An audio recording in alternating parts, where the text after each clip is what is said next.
ভাই 2-4 দিন ধরে যে রোদ উঠছে, এই রোদের মধ্যে এমনিতে তো আমি চিকেন খেতে খুব পছন্দ করি। তো মাকে বললাম কি অনেকদিন ধরে চিকেন খাওয়া হয় না, একটু চিকেন রান্না করে দাও। তো মা বলে কি যে রোদ উঠছে এই রোদের মধ্যে ওই চিকেন মানে ব্রয়লার মুরগির মাংস খাওয়া যাবে না, তার জন্য যে বাজারে গিয়ে একটা দেশি মুরগির বাচ্চা নিয়ে আসছে, বাচ্চার থেকে একটু বড় ভাবলাম এটা আজকে আলু দিয়ে পাতলা করে ঝোল করে দেই, এমন পরিবেশে খেতেও ভালো লাগবে আর খেলেও কোনো অসুবিধা হবে না। শুধু তো ওই ব্রয়লার মুরগির মাংস পাশের দোকান থেকে এনে রান্না করে দেই যখনই মুরগির মাংস খেতে চায়, আর খেতেও আমরা খাইও, মানে আমি যেহেতু পছন্দ করি রান্না হোক না কেন ওই চিকেনটা হলে একটু খাওয়াটা ভালো হয়। তো ভাবলাম আজকে ওই একটা দেশি মুরগি যাই হোক নিয়ে আসছি, এটা আজকে পাতলা করে রান্না করে দিব। ছাড় দিচ্ছে আমার ঠাকুমার আমলে আমাদের বাড়িতে দেশি মোরগ মুরগিটা একদম রান্না হতো না বললেই চলে, তখন পালতো না, রান্না হতো না। তারপরে আমার মা কি করতো, চুপি চুপি পালতো। এখন আমাদের বাড়ি ঘর যেমন ছোট ছোট বাড়ি, তখন তো গ্রামের বাড়ি এত ছোট ছোট ছিল না, অনেক বড় বাড়ি, ওই ভিতর বাড়িতে মোরগ মুরগি আসতোই না, এমনভাবে পালতো, এমনভাবে খোয়ার বানিয়ে রাখতো, ওখানেই থাকতো। তখন যে মোরগ মুরগি রান্না করতো আমার দিদি কি করতো, এই দেশি মোরগ মুরগিটা ছিলতো, লোম ফেলে দিত, চামড়া ফেলতো না কখনোই। চামড়া ফেললে নাকি মোরগ মুরগির তরকারির স্বাদ লাগে না। ও যতদিন ছিল মানে বিয়ের আগ পর্যন্ত ওভাবেই ক্লিন করে দিত, পরিষ্কার করে দিত, মা রান্না করতো। তো এখন তো দেখা যায় সময়ের অভাবে আমরা অমনভাবে পরিষ্কার করতেই পারি না, সবসময় চামড়াটা ফেলেই দিই, বেশিরভাগই কাটা ফোর থাকে, ওটা থাকে, সময়ও পাই না। তো আজকে তো আমি একটা দেশি মোরগ বা মুরগি বাজার থেকে নিয়ে আসছি, এটা রান্না করার জন্য দেখি এই চামড়াটা রাখি না একবার ফেলে দিই। যদি কাটা ফোর বেশি থাকে এত সময় পাবো না, ফেলেই দেবো। আর যদি ভাবি যে না রাখবো, তবে বসে বসে বাঁচবো, আর কি করবো। প্রথমে ভাবছিলাম চামড়াটা রাখবো, আর চামড়া রাখলেই তরকারি ঝোলটা খেতে ভালো লাগে, আমারও রাখার ইচ্ছা থাকে। তারপরে সকালবেলায় মোরগ নিয়ে আসছি, সারাদিন এত রোদ, তখন তো আর কাটতে বাঁচতে মানে সাহসও পাই নাই, আর ঘরে অনেক কাজকর্ম ছিল সেগুলো গুছিয়ে নিলাম। আর চামড়াটা তোলার সময় অনেকগুলো লোম এখানে লেগে গেছে, আগে পরিষ্কার করে ধুয়ে নেই, তারপরে পিস পিস করে কাটবো। অনেকে আমাদের মা মেয়েকে বলে ছোট্ট একটা জিনিস নিয়ে আমরা কত খুশি, কত কথা বলি। আচ্ছা, আমাদের বাড়িতে লোকজনই 3 জন, এখানে একটা মুরগি আছে 1/2 কেজি ওজনের মতো হবে, আমাদের 3 জনের হয়ে যাবে। এর চাইতে বেশি রান্না করে আমি কি করব? আর আমরা প্রায় ডেলি বাজার করি, ডেলি না করলে একদিন পর পরই বাজার করি, যতটুকু প্রয়োজন ততটুকু নিয়ে রান্না বান্না করি। বেশি রান্না করেই কি করব? আর এত রান্না করলে খাবেই বাকে, সবকিছু রান্না বান্নার জিনিস খেয়ে তো আবার শেষও করতে হবে, শুধু বেশি বেশি রান্না করলেই তো হবে না।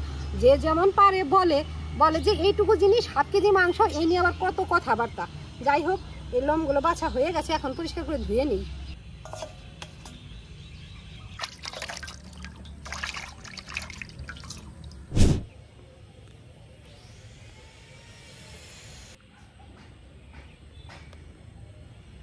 লেগ পিস একটা পাখনা কেটে নিছি, এই যে আর একটা পাখনা কেটে দিচ্ছি, এই দিক থেকে কাটলাম, এখান থেকে বের করলাম, আর এটা দিয়ে 2টা হবে। পাঁজরটা 2 ভাগ করে নেই, তারপরে টুকরা করব। 2টা বিচি 2 ভাগে করব। মোরগ মুরগি ছোটই হোক বড়ই হোক, কাটতে তো সেই একই সময় লাগে। ছোটটারও যেভাবে পিস করতে হয়, বড় মোরগ মুরগিরও সেইভাবে পিস করা হয়। তো যাই হোক, একদম গোটা মুরগিটা একদম পিস পিস করে কেটে নিলাম। কাটার আগেও ওই বড় বড় পিস পিস করে 2-1 বার ধুয়ে নিচ্ছি।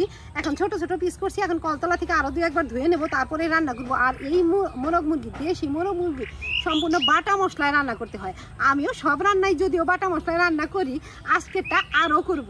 একদম গরম মশলাটাও বেটে দেবো। গরম মশলা বলতে ওই যে এলাচ দারচিনি, রান্নার শেষে এলাচ দারচিনি বেটে রান্না করব, তবে খেতে আরও ভালো লাগবে।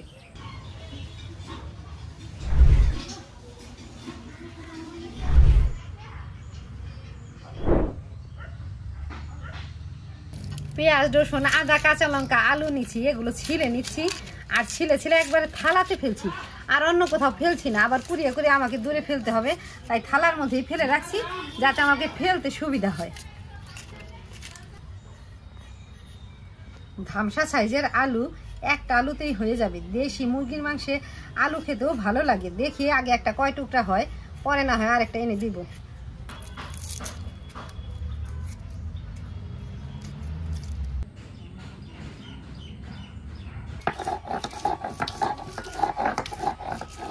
কোনোবার আদা আনলে এই যে বাটলেও, 1000 বাটলেও এরকম ছাবড়া থাকে, এটা বাটলেও ফ্যাশ হয় না, ফেলে দেবো, আর কি করবো।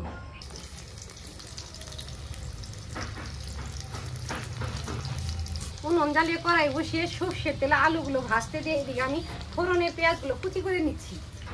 সব মশলা টসলা রেডি করে নিচ্ছি। এই ফোড়নের পেঁয়াজটুকু কুচি করারই বাকি ছিল। এখন ফোড়নের পেঁয়াজ কুচি করে মাংসটা বসিয়ে দিব, মশলা কষিয়ে ফোড়নের পেঁয়াজ ভাজা ভাজা করে সব মশলা কষিয়ে মাংস দিয়ে দিব, তাই রান্না হয়ে যাবে। রান্না হতে আর দেরি লাগবে না, সমস্ত কিছু রেডি আছে।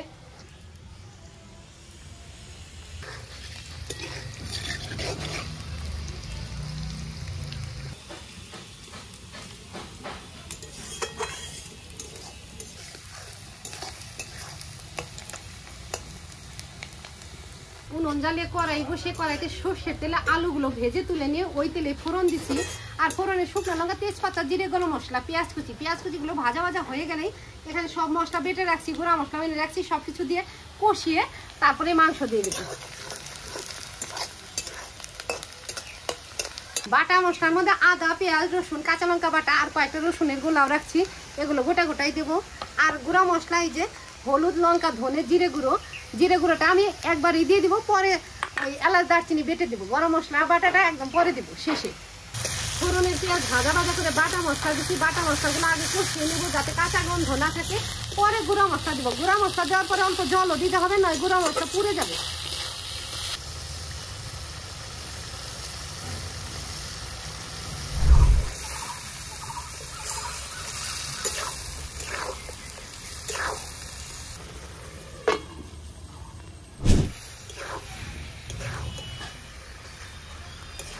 ঢেকে ঢেকে নিয়েছে, মশলার সাথে কষিয়ে নিলাম, কষানো হয়ে গেছে। এখন ঝোলের জল দিব। ঝোলের জল দিয়ে অবশ্য অনেকক্ষণ জাল করতে হবে, দেশি মুরগি তো, মানে দেশি মোরগ, এটা অনেকক্ষণ ভরে জাল করতে হবে। একটু বেশি করেই জল দিব যাতে জাল করলেও ঝোল অল্প থাকে। অনেকক্ষণ সময় নিয়ে জাল করছি, জল অনেকটাই শুকিয়ে গেছে। এখন ভেজে রাখা আলু দেবো, আলু দেওয়ার পরেও অল্প সময় জাল করে নেবো যাতে আলুটা পুরোপুরি সেদ্ধ হয়। তারপরে ওই গোটা গরম মশলাটা বেটে দেবো, এখানে এলাচ, দারচিনি নিচে এটা বেটে দেবো। জাল দেওয়ার পরেও শেষ আঁচের উনুনে বসিয়ে রেখেছিলাম, উনুনের আঁচ একদম কমে গেছে, আমার রান্নাও হয়ে গেছে। এখন নামিয়ে দেবো।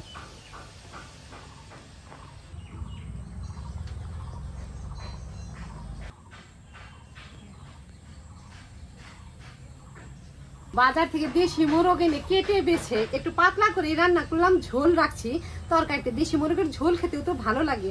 তো রান্না বান্না শুরু করছি একবারে দুপুরবেলার খাবার দাবার খেয়ে তারপরে রান্নাবাড়ি শুরু করছি, কারণ দেশি মোরগ আমাকে কাটতে বাঁচতে হবে, মশলা বাড়তে হবে, রান্না হতে হতে দেরি হয়ে যাবে। তার জন্য খুকিকে নিয়ে খাওয়া দাওয়া সেরে তারপরে রান্না শুরু করছি। তো খুকি বললো এখন আর ভাত দিয়ে খাবো না, বাড়িতে এমনি একটু বেড়ে দাও, খেয়ে দেখি রাতে তোমার সাথে বাবার সাথে একসাথে খাবো। তো ঠিক আছে, তো একটু বেড়ে দেবো, এখন খুকি এমনি খেয়ে নেবে। বাজার থেকে দেশি মোরগ এনে কেটে বেছে মা রান্না করলো। আর যেহেতু প্রচণ্ড গরম পড়ছে তাই একটু পাতলা পাতলা করে করছে। আর তরকারিটা গরম আছে, এর জন্য ওই যে বাটির মধ্যে বসায়, ওই বাটিটা আবার থালার মধ্যে নিচে যাতে হাতে গরম না লাগে। আর রান্নাটা মা একদম বাজার থেকে এনে কেটে বেছে রান্না করতে করতে, মানে রান্নাটা বসাতে বসাতে বেশ দেরি হয়ে গেছে। আমরা দুপুরের খাবার খেয়ে তারপরে শুরু করছি। তো মোরগ কাটতে বসবো, অনেকটা সময় লাগবে, খিদেও পেয়ে যাবে, খুকিরও খিদে পেয়ে যাবে, তাই জন্য খাওয়া দাওয়া করে তারপরে বসছি। তো রান্না হয়ে গেছে, যে গরম পড়ছে কি করব, গরমের মধ্যে মায়েদের তো আর ডিউটির ফাঁকি নাই, রান্নাবাড়ি তো করতেই হবে। তাই একটু আবার এর মধ্যেও স্পেশালের চেষ্টা করি, এই যে দেশি মোরগ এনে খাওয়াচ্ছি যাতে একটু এর মধ্যে শরীরটাও ভালো থাকে। আর এই সময় তো ব্রয়লার মুরগির মাংসটা অতটা দেওয়া উচিত না। আর আমার খুকি তো চিকেন খেতে খুব পছন্দ করে, আর পাশের গরমের চক্করে চিকেন অনেকদিন ধরে খাওয়া হয় না। চিকেন খেতে পছন্দ করে বলে ওই শাক পাতা যাই রান্না করি না কেন, পাশের দোকান থেকে ব্রয়লার মুরগির মাংস এনে ফটাফট রান্না করে দেই। আর এমন গরম পড়ছে, ভাবলাম যে ব্রয়লার মুরগির মাংস নাই আনলাম, বাজারে গিয়ে চিন্তা করছি যে একটা দেশি মুরগি নিয়ে যাই। আর দেশি মুরগিরও যে দাম, সেই খাসির মাংসের চাইতে বেশি। খাসির মাংসের বরঞ্চ একটু কম দাম, আর খাসির মাংস এমন গরমের মধ্যে খাওয়া উচিত না।